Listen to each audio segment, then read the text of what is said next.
My dad spent all of his money on my sister and now wants my house because she failed out of college. I had to work many jobs to pay for school. My 30F needs to give some basic information before getting to what's going on now. My 58-year-old father has always loved my 26-year-old sister Evia more than any other child. Even when he was younger, he tried to hide it. When our mother died when Evia was 8 and I was 12, the bias became more clear. I think he always had a different opinion of Evia because she made him think of our mother. As a child, everything I did was judged by how well it fit Eva's abilities. My dad would say it's good for me to become straight, but think about what Evia could do with her skills. He would say that Evia would have won a competition if I had won one.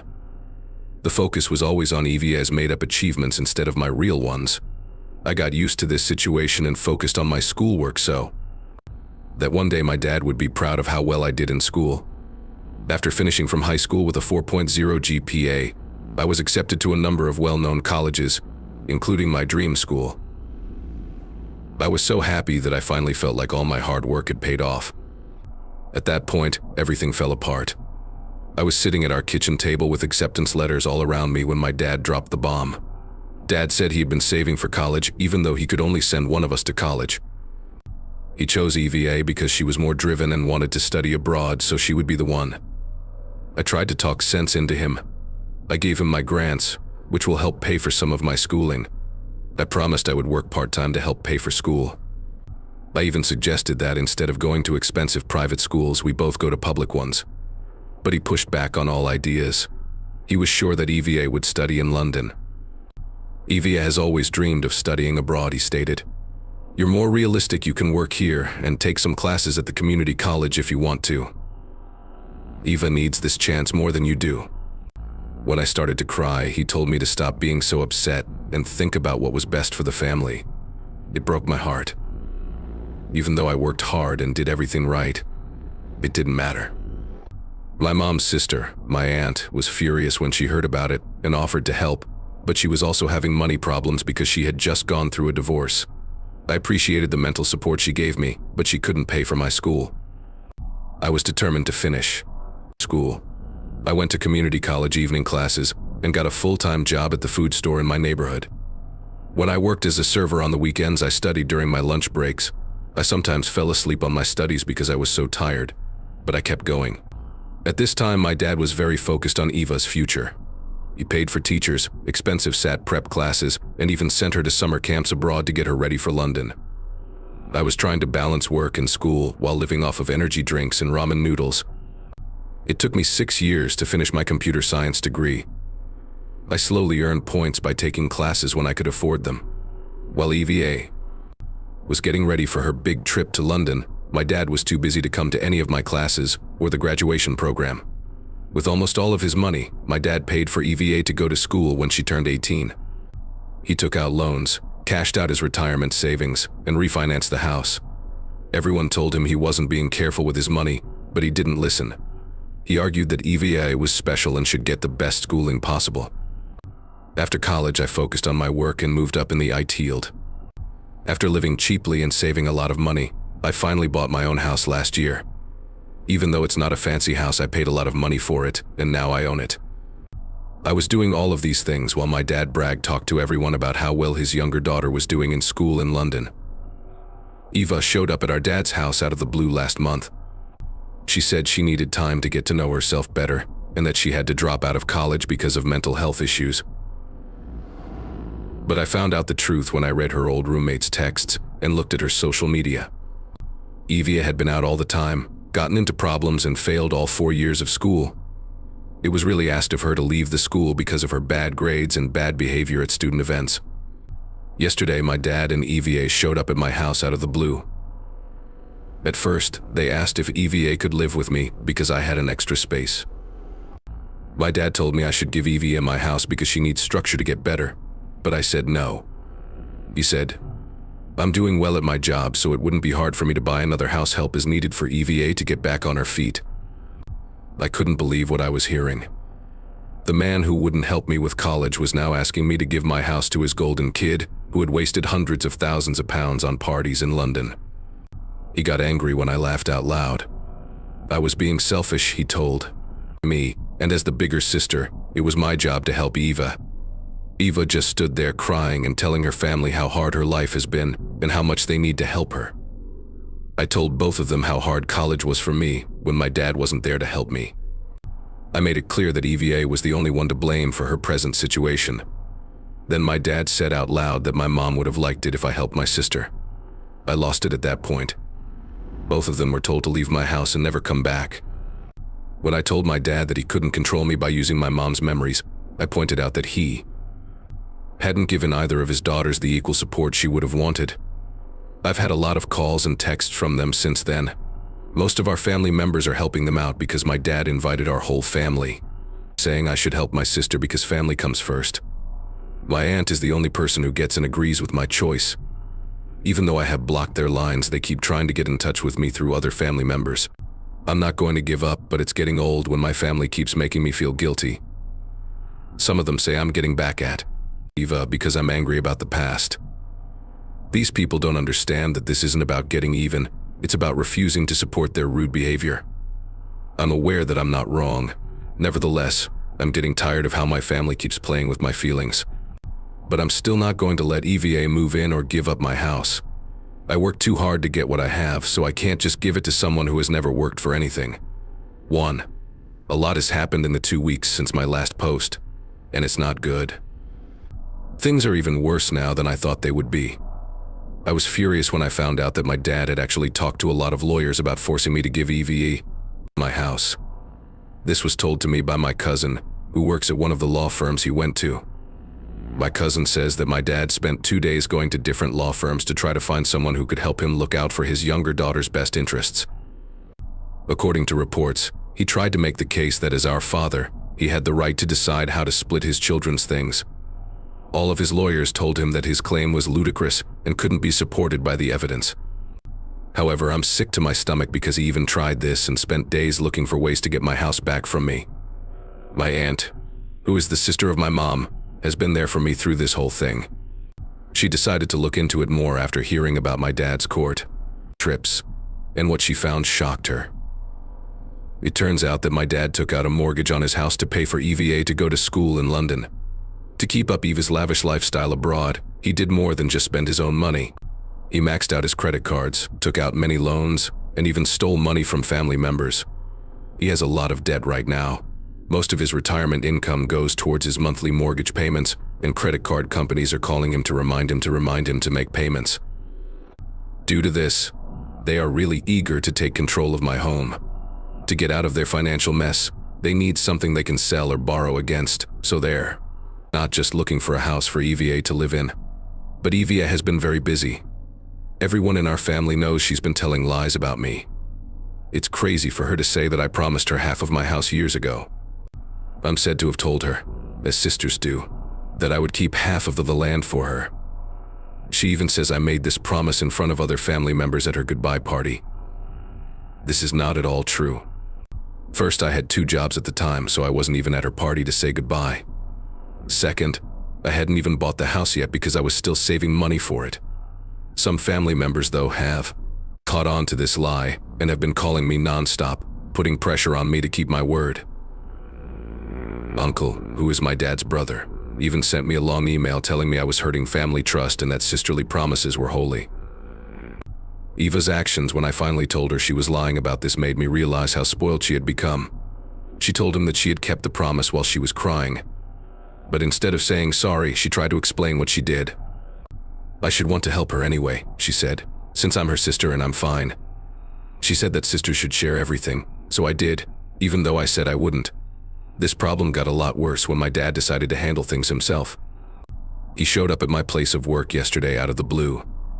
He stormed into our office building, told the receptionist he had to see his daughter right away, and wouldn't leave when she told him to wait. I heard him yelling about family duties and how I was ruining Eva's future as soon as I walked into the hallway. Everyone in my office could hear everything. He was saying that I'm cold-hearted, that my mother would be ashamed of me, and that I want Eva yet. When the police had to take him out, he was still yelling about how unappreciative I am. I was ashamed by what happened, but my boss was nice. It only took a few minutes for my father to ruin the professional image I've worked so hard to build. After what happened at work, I realized I needed legal help. The lawyer I hired found something that was odd. My dad and I had been looking into squatters' rights and laws against unfavorable ownership. They were even going to try to move in while I was at work and then not leave, that they thought they could use as proof of some kind of property rights. My lawyer sent stop and cease letters to both of them right away. I've also put in a full security system around my house, with cams at every door. I changed all of my locks to make them safer, even though they never had keys. I've also told all of my neighbors about the problem and asked them to call the cops if they see EVA or my dad trying to get into my house. All of this has been very hard on my emotions. I keep thinking about my dad. I've worked so hard for this, and now the father who was supposed to care for and protect both of his girls equally is coming after it all. Every time I think about how he's willing to ruin my finances to support EVA's risky behavior, I feel a mix of anger and sadness. Some family members are still trying to solve problems by suggesting family treatment or settlement. But how can I even think about making things right when they're trying to take my house? How can I trust someone who will lie, trick, and maybe even break the law to get what they want? Legal and mental self-defense are the most important things to me right now. They can only get in touch with me through my lawyer, and I've banned them on all channels. The security cams make me feel like I live in a castle, but at least I can sleep at night knowing that they can't get in and claim their squatter rights. Just when I thought things couldn't get any worse, everything went off the rails. When my aunt found something, the whole situation changed. Remember that EVA stayed with my aunt for a few weeks before she left for London? When my aunt was cleaning out her guest room last weekend, she found Evie's old laptop tucked away in the back of a closet. EVA must have forgotten about it. And when she left for London, my aunt plugged in the laptop to see if it still worked, but she didn't know that it turned on. What she found made her feel sick. EVA had been planning this whole thing from the beginning, as shown by hundreds of emails, notes, and talks. This was not just a case of a student having too much fun and failing classes, it was a planned approach. We found chat logs from her senior year of high school where she told her friends how great her plan was. She told us how she planned to get our dad to move her to London so she could live a luxurious life for a few years and then go back home when her money ran out. She had even thought about how she could use the family against them later. The text messages were terrible. She joked about how easy it was to control our dad and called him a fool for believing her fake desire to learn. She kept very detailed records of the times she used emotional triggers on him, bringing up her mother, crying about feeling alone, and talking about her goals to do well in school. Everything was planned and staged. The most painful thing, though, was what she wrote about me. In some of our conversations, she made fun of the problems I was having in college. She said that just losers have to work while they're in school and that I was unhappy because I had so many jobs. She told her friends that she would never have to work as hard because she had her father completely smitten. As proof that she had also been taking care of things at home. She said something about how funny it was because I had found it funny before she came back. She talked to her friends about how to best get me to give her my house and looked into ways to get property from family members. She was very aware of what she was doing when she came back with that story about mental health problems. Most of the mean texts were about our mother. Evia wrote that she had learned that portraying sadness and saying things that our mother would have liked was the fastest way to get our dad to do what she wanted. She was proud of how she could control our dad and me by using Mom's memories. She called it her secret weapon. There were copies of everything that my aunt gave me in case I needed legal help. I was shaking with anger as I read it all. It was still disturbing to see Eva's true character so clearly written down, even if all of my theories about her were proven to be true. I made up my mind to show our dad everything. I thought that this must be the proof he needed to see EVA for what she really is. My aunt helped me get to his house when I went there. I thought he couldn't possibly deny such clear proof, so I showed him pictures of the worst texts. He got angry with me instead of EVA. He told me I made up all the evidence because I was jealous of EVA. When I showed him the real tablet, he said I must have faked the texts or hacked it. He told me I was trying to hurt Eva's image because I couldn't stand that she was his favorite kid. Evia saw this fight happen, and what she said next told a lot. Instead of denying the texts, she broke down in tears and said she only wrote them because her friends told her to. She told me I was bad for using old texts to hurt her, and she said she didn't mean any of it. In fact, my dad comforted her while he glared at me. He went on, "I should be ashamed of myself because I tried to kick Eva while she was on the ground when my aunt tried to protect me and said she had found the laptop." He said my aunt and I were planning to hurt EVA. I felt nothing as I left their house. He was looking at the proof that EVA was lying. But he chose to believe I made it all up instead of admitting that his perfect kid had been lying to him for years.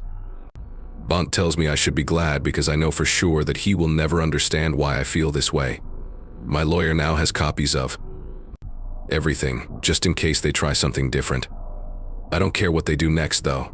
Seeing my dad decide that I would make up proof instead of believing Eva's lies was the last blow. I have told him everything I want to say. I am done with both of them.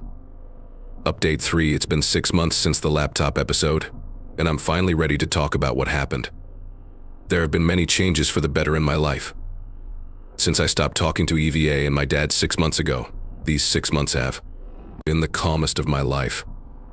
That's exactly what you would expect from what my aunt told me about their situation. My father had to sell his house because he couldn't make the mortgage payments. The sale didn't even come close to paying off his debts from Eva's trip to London.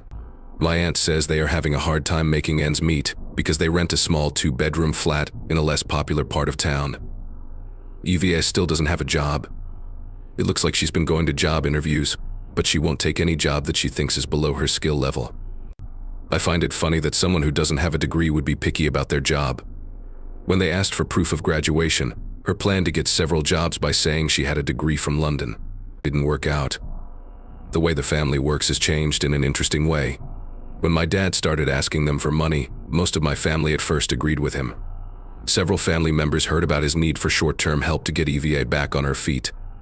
It took a few loans that were never paid back before the family stopped caring. When EVA showed up out of the blue and tried to network with people there about job openings, my cousin's wedding last month turned into a spectacular event. She made a big deal out of it and told everyone that her jealous sister had ruined her life. When my dad had to drag her out, she was crying about how unfair everything was.